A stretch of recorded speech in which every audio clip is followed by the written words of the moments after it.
Nakaret verecek diye.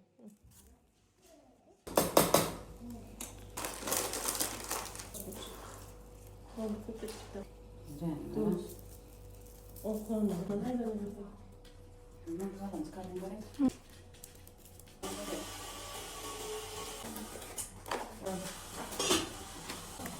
Ne yapayım ben?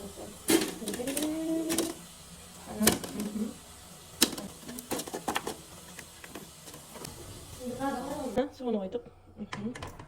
İçine aşağıya işe salamız yok diyor.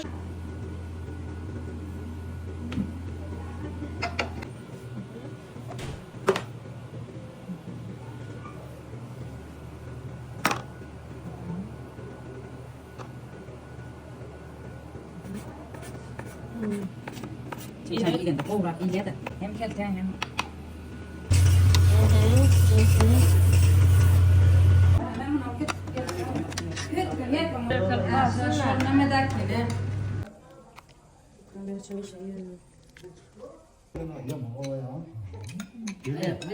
Ja,